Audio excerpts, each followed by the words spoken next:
निजवाचक। तो एक बार आप लोग उसे देख लीजिए, फिर हम लोग क्रिया पढ़ेंगे, ठीक है? हाँ, अच्छी बात है। चलिए अब हम लोग लिखेंगे निजवाचक सर्वनाम। अब यहाँ पे सबसे लास्ट था निजवाचक।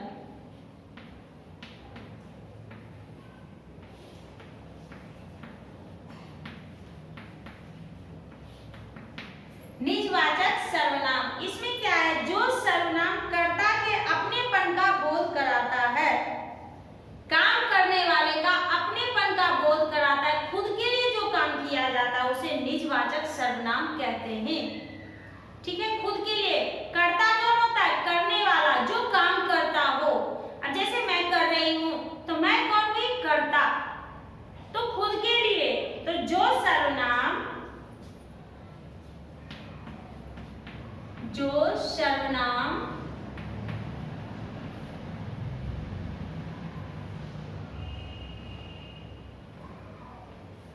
कर्ता के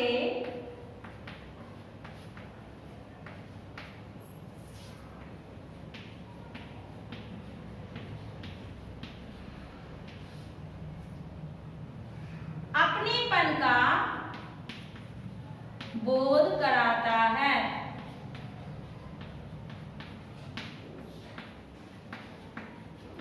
उसे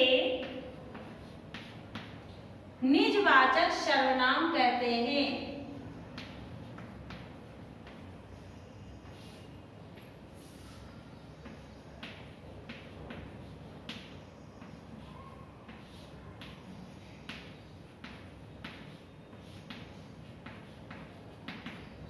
उसे निजवाचक सर्वनाम कहते हैं। जैसे कि हम लोग उदाहरण दे सकते हैं, मैं स्वयं चलकर आया हूं। जैसे मैं स्वयं चलकर आया हूं। ये क्या हो जाएगा? ये कर्ता जो करा, मैं, यानी मैं खुद से चलकर आई हूं। मैं खुद से चल के आई हूं, क्या हो जाएगा? निजवाचक, यानी खुद के लिए मैंने किया, खुद से मैंने किया, खुद के लिए किया, इसलिए यह क्या हो जाएगा? निजवाचक सर्वनाम, जो खुद के लिए किया जाए, जो खुद से किया, करते हैं, करने वाला, कर्ता। कर्ता कौन होता है? करने वाला।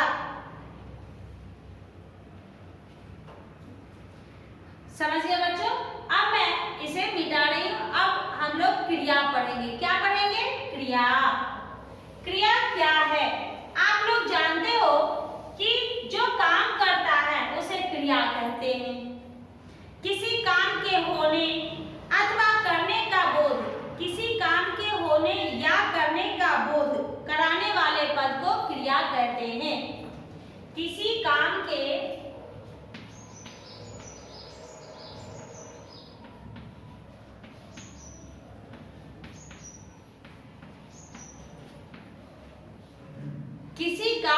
होने अथवा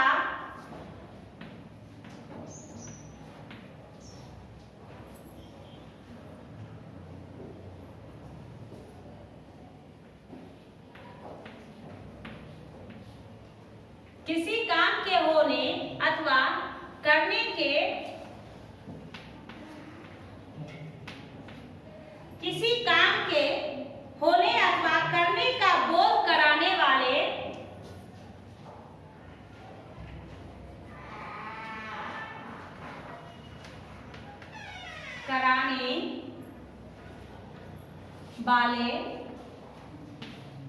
पद को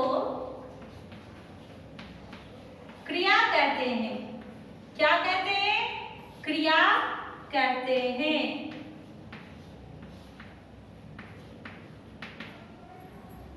किसी काम के होने अथवा करने का बोध कराने वाले पद को क्रिया कहते हैं। अब हम लोग क्रिया को जानेंगे कि क्रिया क्या है। क्रिया मुख्यतः दो प्रकार के होते हैं, सकर्मक क्रिया, अकर्मक क्रिया। क्रिया मुख्य रूप से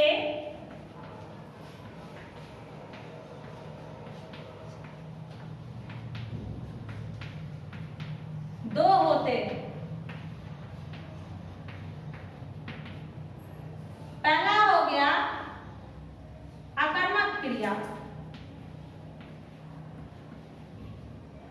पहला क्या हुआ? अकर्मक क्रिया, और दूसरा क्या हो गया? सकर्मक क्रिया।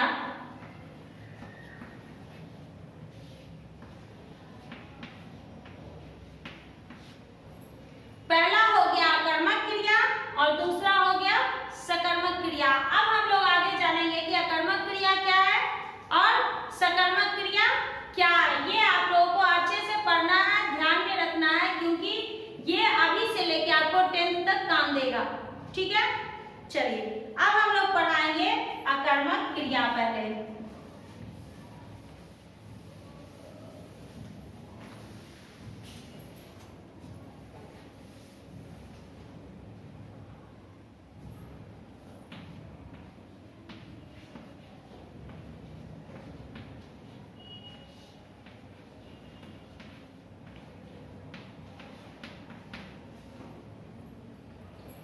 जिस क्रिया का फल सीधा कर्ता पर पड़ता है, जिस क्रिया का फल सीधा कर्ता पर पड़ता हो उसे अकर्मक क्रिया कहते हैं। जिस क्रिया का फल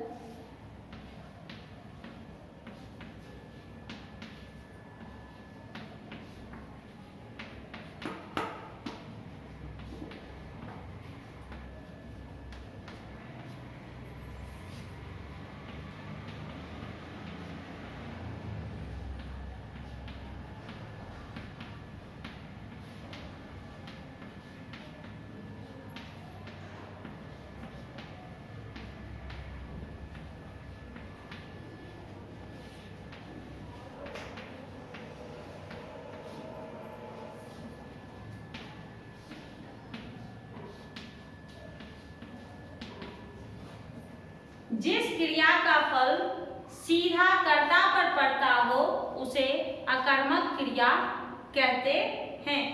अब जैसे कि आप देखिएगा, शबनम हंस रही है, अनुष्का रो रही है, वो सीधा किस पर पड़ रहा है? कर्ता पर पड़ रहा है। कर्ता कौन है? अब जैसे कि है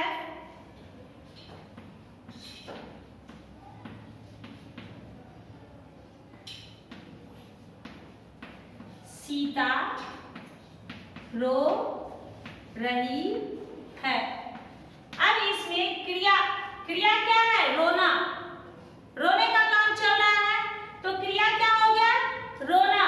वो किस पर पड़ रहा है? कर्ता पर, क्योंकि कर कौन रहा है? रो कौन रहा है? तो कर्ता रो रहा है। तो ये क्या हो जाएगा? अकर्मक क्रिया। ये क्या हो जाएगा? अकर्मक क्रिया। अब यहाँ पे आप कुछ और नाम दे सकते हैं। मोहन हंस रहा है,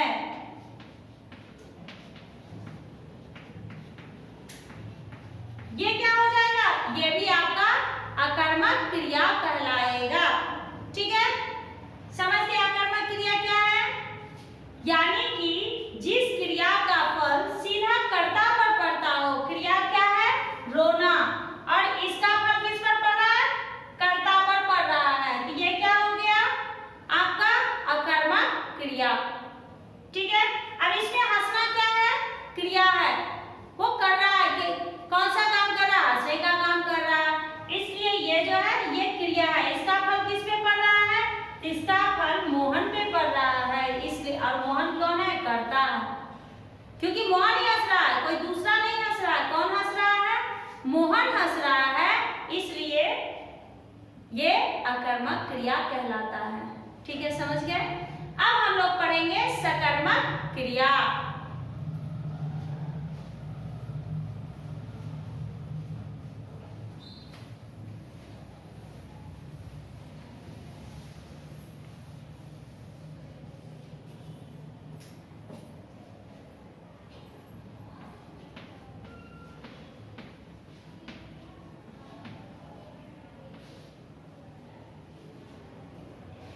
जिस क्रिया का फल कर्म पर पड़े उसे सकर्मक क्रिया कहते हैं। उसमें कर्ता पर पड़ रहा था और इसमें कर्म पर पड़ता है। जिस क्रिया का फल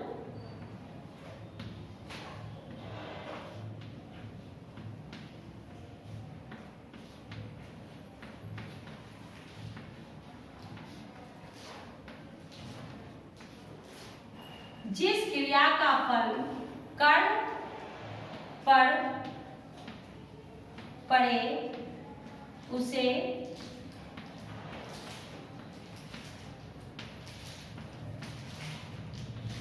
सकर्मक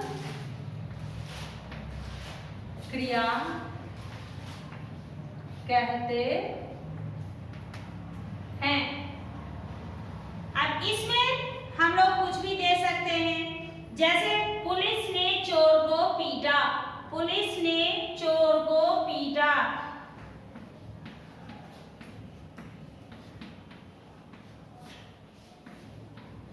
पुलिस ने चोर को पीटा। अब ये क्या हो जाएगा? सकर्मक क्रिया। कैसे हो जाएगा? अब इसमें देखिए क्रिया क्या है? पीटना। क्रिया क्या है? पीटना। अब किसने, कर्ता कौन है? यहाँ पुलिस जो है वो करता है, क्योंकि उसने काम किया।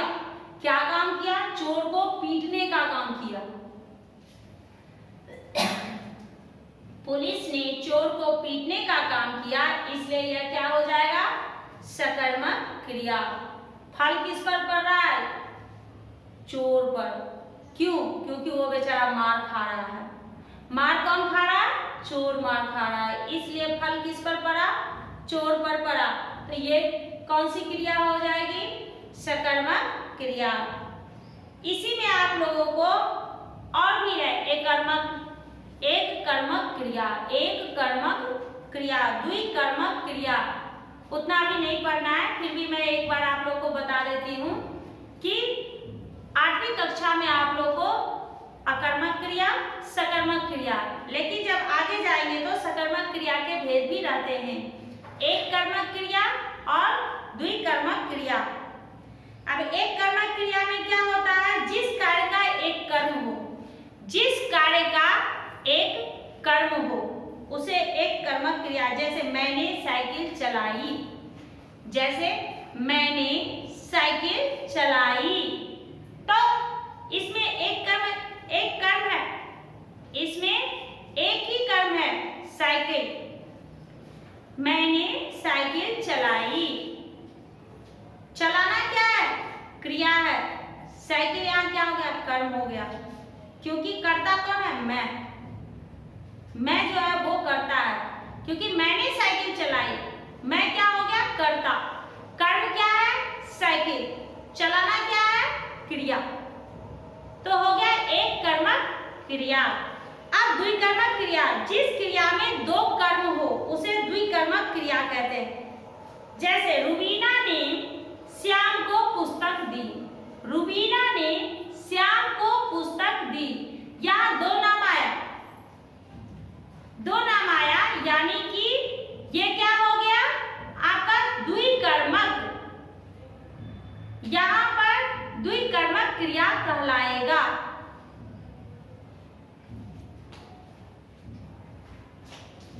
यहाँ पर संरचना की दृष्टि से भी क्रिया के भेद होते हैं, संरचना की दृष्टि से भी क्रिया के भेद होते हैं। जैसे सामान्य क्रिया, संयुक्त क्रिया, नाम धातु क्रिया, प्रेरणार्थक क्रिया, पूर्वकालिक क्रिया। तो ये सभी आप लोगों को पढ़ने की आवश्यकता बिल्कुल ही नहीं है। तो आप लोग सबसे पहले सकर्मक और अकर्मक के बारे में जान लिए ना, तो इसी को आप लोग 2 बार 4 बार पढ़ने की कोशिश कीजिएगा, ताकि आपको ये अच्छे से याद हो जाए। अब मैं कुछ एग्जाम्पल दे रही हूँ। जैसे भाग्या कहानी पढ़ती है, भाग्या कहानी पढ़ती है। अब ये सकर्मक क्रिया है या अकर्मक क्रिया है? ये क्या है? सकर्मक क्रिया। क्यों है सकर्मक क्रिया? तो आप यहाँ देख रहे हो कि जिस क्रिया का फल कर्म पर पड़े, जिस क्रिया का फल कर्म पर पड़े, क्रिया भाग्या, भाग्या क्या है? करता है। क्रिया क्या है? पढ़ना, पढ़ने का काम है।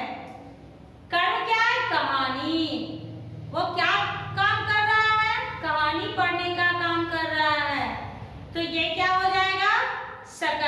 क्रिया। अगर रहता कि भाग्या पढ़ती है, भाग्या पढ़ती है, तो क्या हो जाता? अकर्मक क्रिया।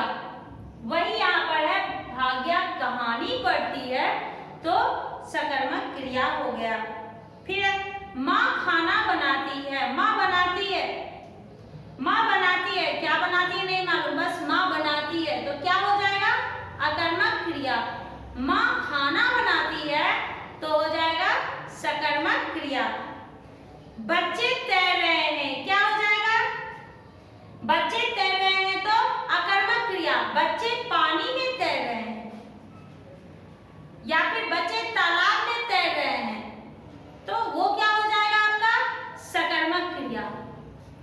बच्चे तैर रहे हैं तो अकर्मक क्रिया, बच्चे तालाब में तैर रहे हैं तो सकर्मक क्रिया। अब समझ गए?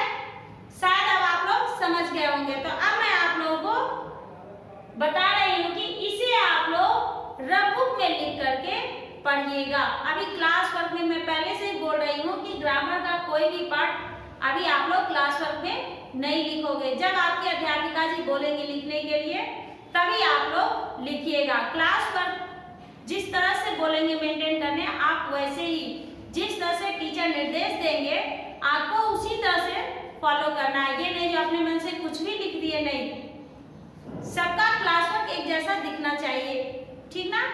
चलिए अब मैं आज का होमवर्क दे रही हूँ।